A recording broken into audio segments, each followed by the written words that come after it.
Let us deal first with the issue of legalization of drugs. How do you see America changing for the better under that system? I see America with half the number of prisons, half the number of prisoners, 10,000 fewer homicides a year, inner cities in which there's a chance for these poor people to live without being afraid for their lives, respectable citizens who are now citizens who might be respectable who are now addicts, not being subject to becoming criminals in order to get their drug, being able to get drugs for which they're sure of the quality. You know, the same thing happened under Prohibition of alcohol as is happening now. Under Prohibition of alcohol, deaths from alcohol poisoning, from poisoning by things that were mixed in with the alcohol, the illegal bootleg alcohol, went up sharply.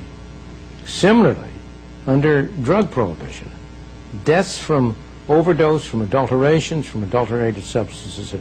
Now that shows the absurdity of it. During Prohibition, when I was a teenager, alcohol was readily available, bootlegging was common.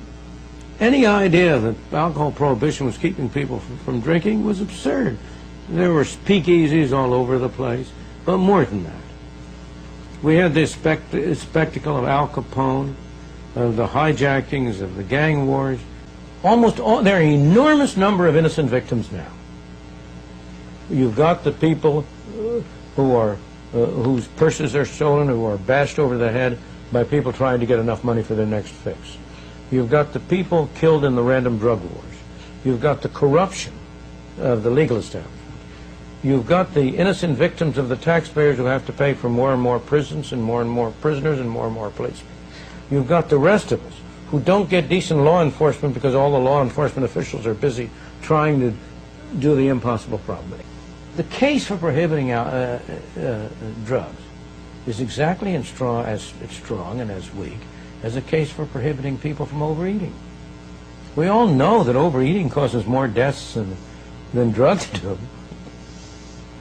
Why isn't it perfect if it's in principle okay for the government to say you must not consume drugs because they do you harm? Why isn't it all right to say you must not eat too much because you do harm?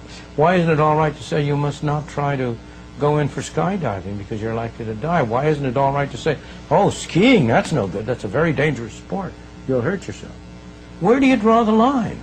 What scares me is a notion of continuing on the path we're on now, which will destroy our free society, making it an uncivilized place. There's only one way you can really enforce the drug laws currently. The only way to do it is to adopt the policies of Saudi Arabia, Singapore, some other countries adopt, in which a drug addict is subject to capital punishment, or at the very least to having his hand chopped off. If we were willing to use penalties like that, well, would that be a society you'd want to live in?